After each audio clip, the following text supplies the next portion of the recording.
Nous voulons t'écouter ce matin, Seigneur. Tu nous as donné la vie.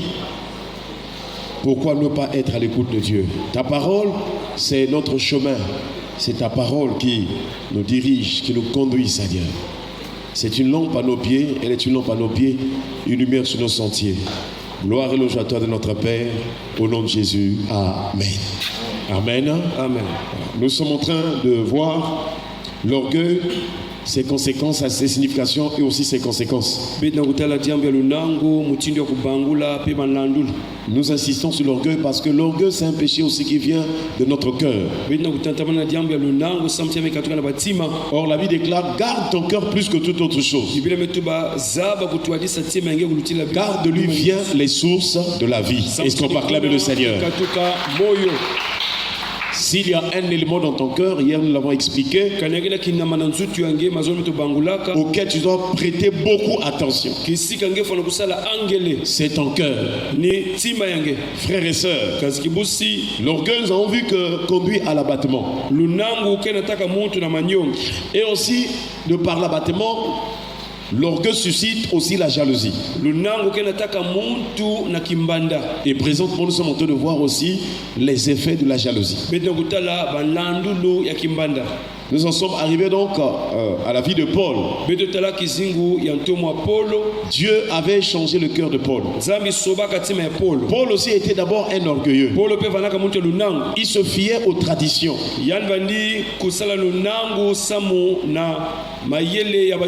Aux coutumes juives. Mais aussi il était méchant. Jusqu'à ce qu'un jour, la lumière a rencontré son cœur. Tout homme qui naît dans ce monde, tous nous naissons dans le péché. Mais l'important de notre vie, c'est que notre cœur rencontre la lumière du salut. Voilà l'expérience la plus importante de ta vie. L'expérience la plus importante, c'est que ton cœur qui était plongé dans les ténèbres rencontre la lumière qui est Jésus-Christ.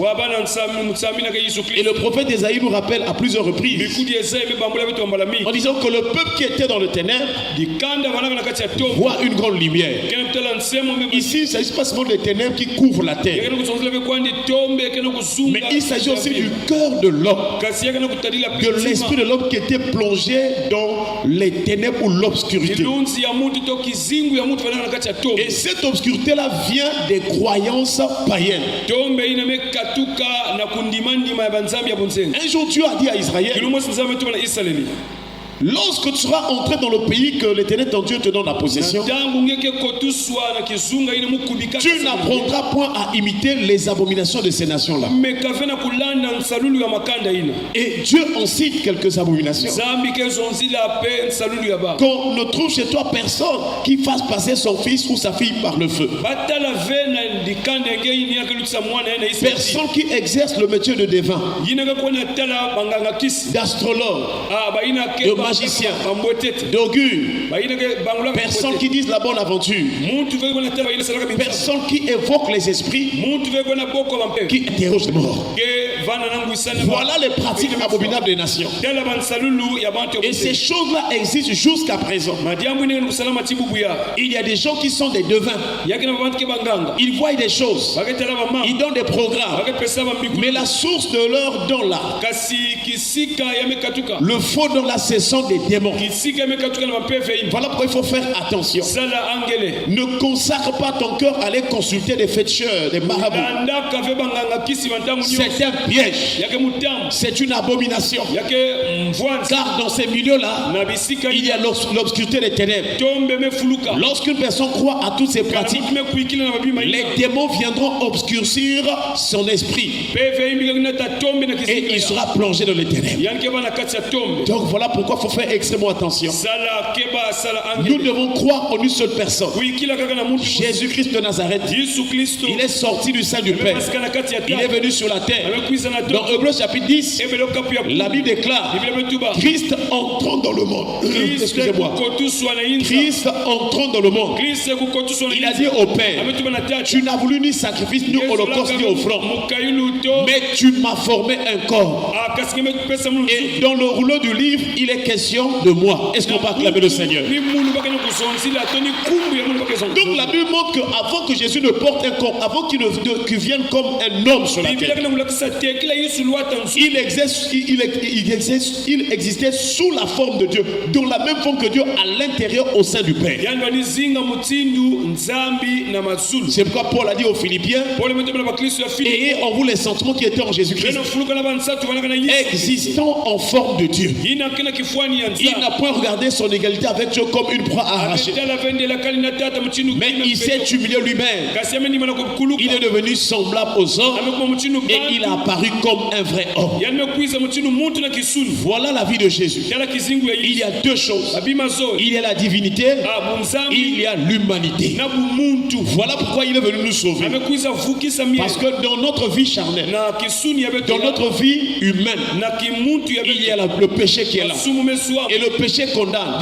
Le péché impose que l'âme puisse aller en enfer. Et Jésus est venu sur la terre. Il a porté la condamnation sur nous. Il a porté nos offrandes. C'est ce que Ésaïe présente. Il dit que ce sont nos souffrances qu'il a portées. C'est de nos douleurs qu'il s'est chargé. Et nous l'avons regardé comme puni, frappé de Dieu et humilié. Mais c'est par ces meurtrissures que nous sommes guéris. Est-ce qu'on peut acclamer le Seigneur? Voilà Jésus, c'est lui le salut. Le salut de notre âme, c'est lui. Frères et sœurs, pourquoi Jésus est venu? Mais parce que l'obscurité des ténèbres est là. Et le diable est en train de placer dans le cœur des hommes la méchanceté. Donc pour s'en sortir dans ce monde, il faut la puissance du nom de Jésus. Pour aller au ciel, il faut être dans la lumière. Parce que tout son péché, tous les hommes, toutes nos familles, toutes les tribus de la terre sont dans les ténèbres. Pour quitter les ténèbres, il faut accepter un homme, Jésus-Christ. C'est lui la parole. Lorsque l'apôtre Jean explique, il dit au commencement était la parole. Et la parole était avec Dieu. Elle était avec Dieu. Et la parole était Dieu. Elle était au commencement avec Dieu. Toutes choses ont été faites par elle. Et rien de ce qui a été fait n'a été fait sans elle. En elle était la vie. Et la vie était la lumière des hommes. Donc, la vie de Jésus, c'est toute une lumière. Si tu acceptes la vie de Jésus, tu reçois la lumière et tu seras en communion avec Dieu. Cette vie que Jésus nous donne, ce n'est pas une vie passagère, mais c'est une vie éternelle. Est-ce qu'on peut acclamer le Seigneur? Paul donc avait rencontré la lumière. La lumière, dans la lumière sortait une voix qui lui a dit, Saul, Saul, pourquoi me persécutes-tu? Voyez-vous, frères et sœurs. Et il a dit, qui es-tu, Seigneur? Jésus lui dit, je suis Jésus que tu persécutes. La lumière. C'est la même chose qui s'est passée avec Moïse. Il venait de l'Égypte, fraîchement de l'Égypte. Il était méchant. Il avait tué. Il est sorti de l'Égypte comme un tueur parce qu'il avait la sagesse des Égyptiens. Il avait un mauvais comportement. Mais un jour, il est allé sur le mont Horeb pour perdre le troupeau. Pour perdre le troupeau de Jéthro, son beau-père. Et là aussi, il vit sur le buisson le feu qui était là. Alléluia. Et dans le feu, la voix de l'Éternel fit entendre les paroles. Il dit, Moïse. Donc de la même manière que la lumière, la voix de la lumière est en train d'appeler Paul, Saul le Tarse. Moïse aussi a entendu la voix. Et Dieu lui dit, n'approche pas d'ici, car la terre, le lieu où tu te trouves, est une terre sainte. Alléluia. Donc Dieu est la lumière. Est-ce qu'on peut acclamer le Seigneur? Que ce soit Moïse, que ce soit Paul, Saul le Tarse, ils n'ont pas pu rester longtemps en train de regarder la lumière. C'est une lumière inaccessible. On ne peut pas entrer dans cette lumière-là avec la chair. Mais il faut croire. Et si tu as la foi, tu verras la lumière de Dieu. C'est pourquoi Moïse, il était tombé à terre. La même chose, Saul le Tarse était tombé à terre. Est-ce qu'on peut acclamer le Seigneur? Cela veut dire que tu ne peux pas marcher avec Dieu si tu es orgueilleux. Quels que soient les biens que tu as, quelles que soient les richesses que tu as, si tu es orgueilleux, tu ne peux pas marcher avec Dieu. Pour marcher avec Dieu, il faut commencer à tomber d'abord. Il faut commencer à s'humilier. Même Jean-Baptiste, qui était aussi une lampe, qui préparait le chemin du Seigneur, il a dit, vaut mieux pour moi que je diminue et que lui qui le croise. Est-ce qu'on peut acclamer le Seigneur? Voilà pourquoi Dieu est en train de nous donner d'abandonner l'orgueil. L'orgueil apporte la jalousie. Ça apporte le mauvais cœur. Et nous avons vu que l'orgueil, la jalousie, c'est tout un esprit. Et nous voyons Paul, il a compris. Il a reçu Jésus et il est allé pour prêcher Jésus aux autres. Mais il arrive quelque part. Il y avait une autorité. Dans la Bible, on l'appelle aussi le proconsul. C'est-à-dire qu'il devait travailler dans un consul. Et cet homme-là, quoi qu'il soit autorité, mais il a besoin d'entendre l'évangile ou l'ordre. Les autorités aussi ont besoin de la parole de Dieu. Parce que ce sont des créatures de Dieu. Quelles que soient les fonctions qu'elles occupent, tout homme sur la terre a besoin d'entendre l'évangile. Parce que l'évangile, c'est la bonne nouvelle qui sauve l'âme. Paul a dit, je me dois aux Juifs, je me dois aux barbares, je me dois aux étrangers. Il dit que j'ai un vif désir pour vous annoncer, vous aussi, à Rome, l'évangile. Il dit que je n'ai point honte de l'évangile, c'est la puissance de Dieu pour le salut de quiconque croit. Donc lorsque nous apportons la bonne nouvelle, quand ceux qui vont nous entendre, qui vont écouter cette bonne nouvelle, s'ils croient, ils seront sauvés. S'ils croient, ils seront délivrés des ténèbres. Est-ce qu'on va acclamer le Seigneur? Et Paul est arrivé à ce niveau-là. Mais il y avait une personne qui était dans la magie. La magie existe. Les arts magiques existent. Il y a des gens qui font des enchantements, des choses, des charmes. Ils envoûtent les gens. C'est une personne physique. Tu peux rire avec elle, mais sur le plan spirituel, elle peut se dédoubler. Elle peut voyager. Elle peut dans les pensées t'envoyer des choses. Ça existe. Et il y a des gens aussi, nous voyons, qui sont capables, selon leurs œuvres des ténèbres, de bloquer les autres. Et nous voyons ici, pendant que Paul, il prêchait le proconsul, sur le plan spirituel, il y avait un homme là. Dans Actes chapitre 13, le verset 45. Il est écrit. Non, prenons Actes chapitre. Oui, Actes chapitre 13, le verset 8, excusez-moi. Il est écrit, Actes chapitre 13, verset 8. Mais Elimas, le magicien, car c'est ce que signifie son nom, leur faisait opposition, cherchant à détourner de la foi le proconsul. Pendant que Paul est en train de prêcher cette autorité, parmi ceux qui étaient autour de l'autorité, il y avait un homme qu'on appelle Elimas le magicien. Lui maintenant dans ses arts magiques, sur le plan mystique, il était en train d'embrouiller l'esprit de l'autorité. Pour l'empêcher d'écouter ou de recevoir la parole. Donc c'est là que nous comprenons que même dans les quartiers, même dans les familles et dans divers endroits, il y a des gens qui pratiquent la magie. Et ils peuvent dans leurs œuvres empêcher les gens d'écouter la parole. Quand tu vois dans un quartier, dans une famille, les gens n'aiment pas prier. Ils ne veulent même pas en entendre parler. C'est qu'il y a des puissances des ténèbres. Il y a des gens qui exercent des arts magiques. Il y a des gens qui sont dans le monde des ténèbres. Et ils envoient des démons. Ces démons-là empêchent les gens d'aimer la parole. Or, pour être sauvés, pour être libérés, il faut la parole. Alléluia. Et c'est pourquoi vous voyez des gens qui critiquent. Hier, nous avons dit cela.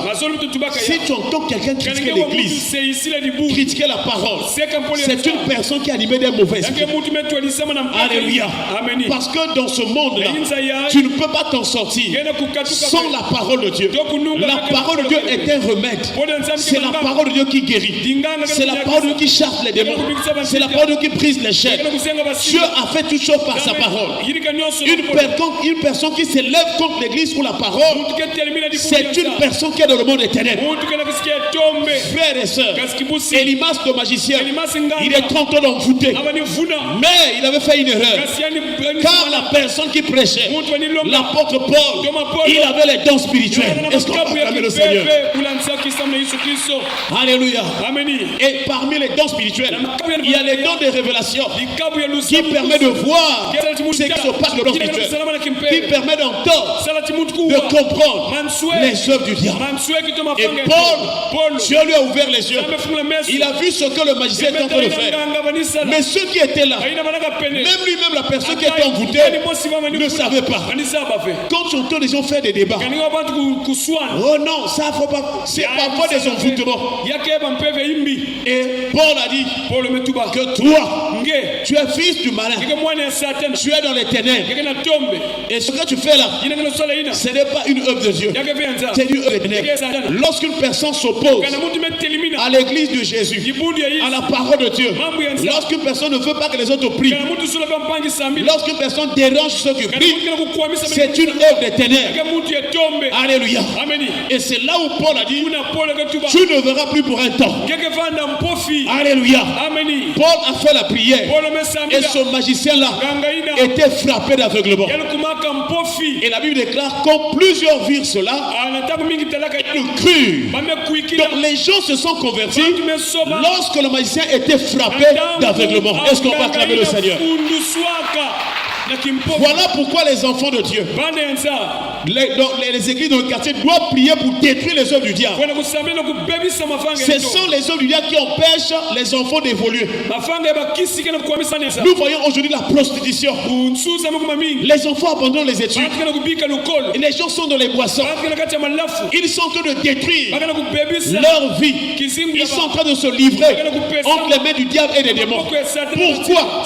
Parce que l'obscurité des ténèbres est en train d'influencer les quartiers, les familles, les maisons et les foyers. Mais toi qui écoutes la parole, toi qui es dans la lumière, même depuis ta maison, il faut prier pour que Dieu délivre les aveugles, que Dieu puisse guérir les boiteux, les paralytiques.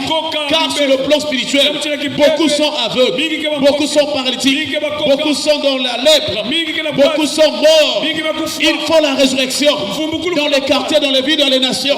Lorsque la résurrection est manifeste, les gens seront libres et ils vont croire au Seigneur. C'est seulement la parole de Dieu qui peut nous donner l'amour véritable. Là où il y a les ténèbres, il y aura les divisions, il y aura la jalousie, il y aura les disputes, les gens vont se battre. Mais c'est seulement la parole de Dieu qui est la lumière pour sauver les quartiers, sauver les villes et les nations. Car la Bible déclare, toutes les nations espéreront en Jésus-Christ. Est-ce qu'on peut acclamer le Seigneur? La jalousie fait un obstacle. Et nous voyons ce magicien-là pris par la jalousie contre Paul. Il commença à envoûter et faire opposition. Voilà pourquoi ce matin tu vas te lever dans la prière. Est-ce qu'on peut se lever? Tu vas remercier le Seigneur sur la parole. Tu vas dire Seigneur, merci pour la lumière, la parole de Dieu. Prions le Seigneur au nom de Jésus.